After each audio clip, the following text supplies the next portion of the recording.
Fala pessoal, beleza? Aqui é o Jordan, como vocês estão? Espero que bem. Mesh Lee, Magia e Músculo. Um anime sobre um garoto que não tem nenhum poder mágico em um mundo em que todo mundo tem poder mágico. Na verdade, um mundo supremacista, já que o poder mágico nesse mundo é considerado uma dádiva de Deus. Sendo assim, aqueles que não possuem poderes mágicos são vistos como escórias, impuros e principalmente não são dignos nem de existir. Mas aí você pensa, uma única pessoa sendo diferente por não ter poder mágico, habilidade específica ou característica que é normal a essa sociedade, o que faz dele ser único e diferente, eu já não vi isso em algum lugar? E a resposta é sim, em vários na verdade. E ok, você entende que originalidade não é a grande pretensão do autor. Esteticamente falando, ele está explicitamente mostrando que se baseou em Harry Potter. Já conceitualmente, ele chupinhou escancaradamente muitas coisas de outros animes. Mas, como todos sabemos, nesse mundo nada se cria do nada, tudo se copia. Melhor ainda, tudo é consumido, absorvido e agregado para que outras mentes possam transformar em algo à sua imagem e semelhança. Então, mesmo que nenhum conceito seja original, e até porque 100% de originalidade hoje é impossível, o que deveria importar é como o autor utilizaria esses conceitos e como ele aplicaria isso na sua obra para torná-la mais cativante. Um exemplo é que, numa dessas subversões ou reinterpretações de conceitos, com clara referência em Harry Potter e sua famosa marca de raio na testa, é construído o conceito de que na sociedade do mundo de Meshire você é capaz de identificar o portador de poder mágico por ele nascer com uma marca em seu rosto, assim como a escala de quantidade de poder que aumenta conforme o número de marcas, o que até o momento foi apresentado que pode chegar até 3.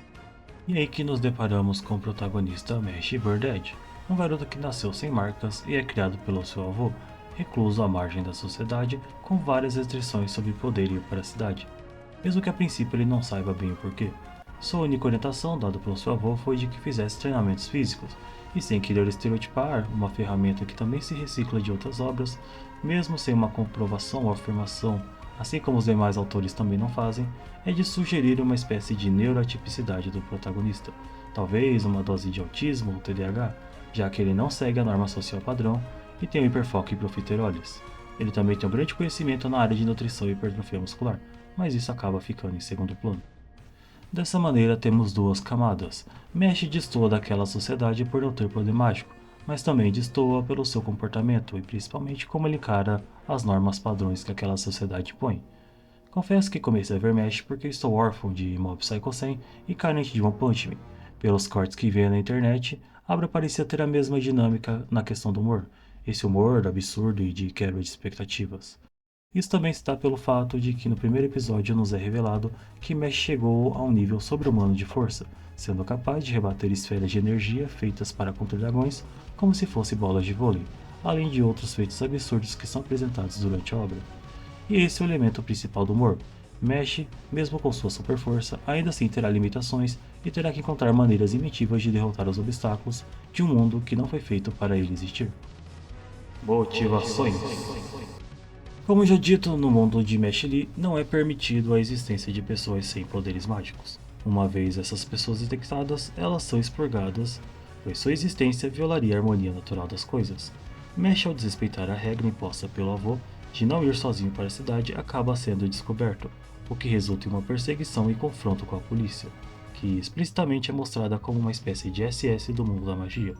Seu algoz, Brad Coleman, um mago habilidoso que está com sua carreira estagnada no Ministério da Magia, ao ser derrotado de forma humilhante por Mesh, faz uma estranha proposta ao protagonista, que ele tente ingressar na Easton Magic Academy, a maior e mais prestigiada escola de magia do mundo de Mesh Lee, pois nessa escola há a possibilidade de participar do exame para se tornar um visionário divino.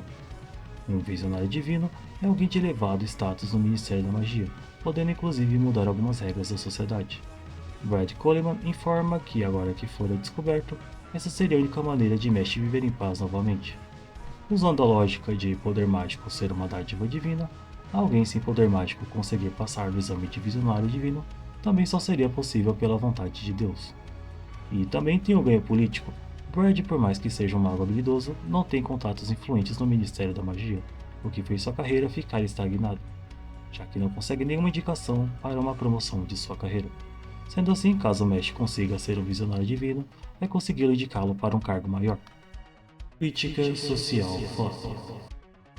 Como deu para perceber, Mesh Lee introduz, ou ensaio, ou sei lá.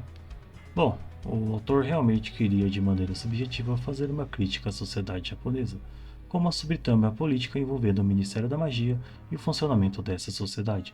Só no primeiro episódio tivemos estabelecidos coisas como perseguição de minorias, fanatismo religioso e também que essa sociedade, mesmo que idealizada para ser perfeita, é corrupta como qualquer outra, já que mesmo sendo competente, a sua ascensão social vai depender também dos seus contatos. Também vemos no segundo episódio coisas como abuso de autoridade e assédio, quando o examinador Claude Lute, vendo que Machi estava passando nos testes de seleção para ingressar na escola Easton de maneiras não convencionais, chantageia Lemon Irvine, uma aluna de origem humilde, dizendo que se ela sabotar Mesh nos testes, ele vai aprová-la no exame de seleção. Mas talvez essa crítica se torne mais sólida quando Mesh confronta Lloyd Cavill, um clássico clichê de personagem bullying que fica assediando os alunos calouros. Ele consegue isso por ser o aluno mais forte e poderoso? Não. Mas sim porque ele é filho de alguém de alto escalão do Ministério da Magia e por ser protegido do vice-diretor que tem contato direto com seu pai. Mesh, a princípio, acaba sendo uma vítima desse assédio, pois vê como um sacrifício necessário para o seu objetivo, e também já que cresceu isolado, por mais humilhante que algumas situações sejam, como alguém que cresceu sem a necessidade de validação social, não tem dificuldades em lidar com esse assédio. Mas ao ver que seu considerado primeiro amigo, Finn Amis, estava sofrendo abusos e assédios e sendo coagido constantemente por Lloyd, resolve a situação da maneira mais civilizada possível. 二度とないと思うけど、そんな謝ってばかりのやつとつるんでたらね。E ao ser ameaçado pelo vice-diretor de expulsão, ele é mais político e civilizado ainda, cavando um buraco no chão com as próprias mãos e ameaçando enterrar o vice-diretor vivo se ele cometesse qualquer abuso de autoridade novamente, mandando a frase de efeito. あなたが僕をいつでも退学させられるように僕もいつでもあなたを埋められる E esse é um tópico interessante. Mexe na primeira camada por não ter magia, na segunda camada pela sua neurotipicidade e em camadas mais profundas por ser uma espécie de forasteiro neste mundo, ele é a quebra de paradigmas. Ele não vai reagir conforme se espera, se comportar ou obedecer às regras estabelecidas por esse mundo. E por mais que você pense que isso possa passar a mensagem que violência é a solução, na realidade a mensagem é sobre saber lutar com as armas que se tem. A sua super força é a sua única arma para enfrentar um mundo que não queria nem que ele existisse, mesmo ele sendo só um cara tranquilo que quer viver em paz puxando ferro e comendo profiteroles. Outros signos visuais que reforçam a mensagem é uma constante piada sobre Mesh quebrar portas por não saber para que lados elas abrem. E também, ao derrotar o inimigo, Mesh acaba quebrando sua varinha para demonstrar que aquele inimigo não terá mais poder sobre ele.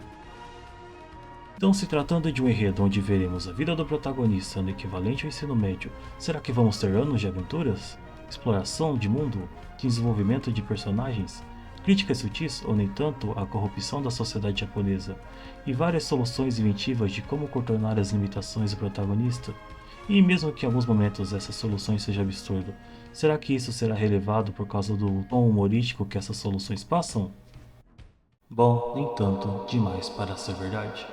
Por mais que já tenha falado bastante até aqui, eu tava tirando o leite de pedra dos 3 primeiros episódios do anime. Não fui atrás do mangá, mas notamos que o enredo e a apresentação dos personagens é bem corrida. Esse subtexto político não é tão aprofundado quanto eu fiz parecer ser, e pouco a pouco passa a ficar cada vez mais raso. As piadas são boas e as soluções inventivas junto com a quebra de expectativas podem ser boas punchlines. Uma cena interessante é quando o Mesh tem que fazer uma raiz de mandrágora dormir para poder descascar e preparar um chá elixir com propriedades curativas. As convenções daquele mundo dizem que você deve lançar um feitiço para adormecer a planta. Mesh não pode usar magia, e seus amigos até o momento não sabem disso e só acham que ele é burro ou desleixado. Com a mandrágora gritando cada vez mais alto e aumentando cada vez mais de tamanho, a solução que Mesh arruma é botar a mandrágora para dormir com um tapa. E em seguida, ao tentar preparar um chá, ele milagrosamente consegue fazer um profiterole com creme de mandrágora. O milagroso da questão é que não tinha outro ingrediente além da raiz de mandrágora. Então temos duas quebras de paradigma. A primeira em achar uma solução alternativa para botar a mandrágora para dormir, e a segunda é na obtenção do elixir por outro meio que não o chá. Aqui temos um resumo de como as coisas deveriam ser. Mas aos poucos o autor vai inventando mais e mais elementos, expandindo mais e mais o mundo, apresentando mais e mais personagens, mas suas aparições são rápidas a ponto de você esquecer seus nomes no episódio seguinte. Confesso que tive que consultar a wiki para lembrar o nome da maioria dos que eu citei. Na verdade, eu só lembrava do nome do Mesh mesmo. Então, só relembrando, até aqui nós temos Escola Easton, Ministério da Magia, Visionários Divinos. Dentro da Escola Easton tem as casas, assim como Harry Potter. Em uma dessas casas tinha uma facção. Essa facção era subalterna de uma organização terrorista chamada Inocente Zero. Depois teremos conceitos de varinhas especiais, artefatos mágicos, elixires, maldições e marcas especiais. Mas algumas coisas só surgem por conveniência do roteiro, pois só aparecem quando a história precisa exatamente de alguma coisa que realize uma ação específica para o enredo andar. E acredite, tem muita coisa que ainda não citei, porque são conceitos pouco explorados ou até depois de um tempo ignorados, mas principalmente por tudo isso já está condensado nos 12 primeiros episódios da temporada. Essa primeira temporada, por mais corrida e entupida de conceitos que ela seja, acaba sendo boa e tendo um bom desenvolvimento de personagens. Mas e a segunda? Ela é ruim? Bom, ela acaba potencializando o problema da primeira, na verdade. Provavelmente até aqui passamos de 70 personagens para você lembrar o nome, em menos de 18 episódios. E por mais que Mesh tenha sua party, o autor não conseguiu, pelo menos para mim, criar alguma mensagem ou desenvolvimento para que a contribuição desses personagens tenha algum peso no desenvolver da história. No final, você só se sente satisfeito se Mesh derrotar todos os magos na força bruta ou com uma solução criativa para contornar suas limitações. Cancelamento. Dito isso, estava achando muito estranho o ritmo acelerado dos acontecimentos do enredo e em uma rápida pesquisa descobri que o mangá só tem 18 volumes. E com base nesse artigo, que eu vou deixar o link na descrição, o autor já havia declarado precocemente que a história já estava na metade, bem antes do anúncio do cancelamento. Também esse artigo mostra com números que o problema não foram as vendas do mangá, que estavam dentro dos padrões para que houvesse uma maior continuidade da história. Ao que me parece, o autor teve uma séria dificuldade em manter o fio narrativo do desenvolvimento do personagem baseado nas suas premissas. Um jovem que não pode usar magia em um mundo mágico e também não pode ser descoberto. Em vários momentos há uma piada recorrente sobre se algo passa de 3 linhas de diálogo para ser explicado, Mesh já não consegue mais prestar atenção e entender o que está sendo dito. Isso pode ser uma autorreferência ao autor ou uma referência à neurotipicidade, mas também uma piada sobre mesmo que você desenvolva ou copie a sua imagem e semelhança conceitos interessantes, o público de shonen só quer saber de porradaria e brigação. Além do mais, muitos conceitos e personagens foram apresentados durante o decorrer da trama, que em um anime shonen normal demandaria um anime de 300 episódios para serem completamente desenvolvidos. O final da segunda temporada fica em aberto, o que faz você inicialmente ficar puto achando que desperdiçou tempo da sua vida em uma obra sem conclusão, mas já foi anunciado que teremos uma terceira e definitiva última temporada. Quando essa terceira temporada vai sair? Não sei, ninguém sabe. Então, para a conclusão final, Mesh Lee tem uma ideia original? Não. Tem conceitos originais? Não. Tem um desenvolvimento de personagem socialmente divergente tão bem feito como o Gold Mob Psycho 100? Não, mas dá pro gasto e é bem divertido. Tem um bom texto político de crítica à sociedade como Beastars ou Attack on Titan? Também não. O humor é sempre bom e o tempo das piadas sempre encaixa bem? Em 80% dos casos, sim. Uma hora essa piada satura? Sim. Temos personagens interessantes mesmo que pouco explorados? Sim. Você conseguiria lembrar o nome deles? Não. Então temos Mesh Lee, Magia e Músculos, uma história que, se fosse bem gerenciada e se seu autor não tivesse medo do monstro que criou, poderia ter uma longevidade absurda, nos entregando entretenimento por anos. Agora teremos, quem assistiu, uma obra cheia de conceitos e possibilidades que jamais serão explorados, que nunca vai sair da sombra de suas inspirações e que, por mais que eu goste, vai ser só um anime que existiu e serviu para tentar tapar o buraco que One Punch Man e Mob Psycho 100 deixaram em seus públicos. E é isso que temos quando o autor desiste de sua obra. Fala pessoal, então só pra deixar claro, eu gostei do anime, tá? Eu não vou ler o mangá, mas eu espero que a terceira temporada calhe a minha boca e prove que eu estou completamente errado, e que o autor consiga concluir ela de forma brilhante. Curiosidade aleatória. O personagem Margaret Macaron é dublado pelo ator de voz Takehito Koyasu. o mesmo que fez a voz do Dio Brando, e o vilão Inocente Zero tem o poder de parar o tempo. Sim, por pouco não tivemos repetido esse momento.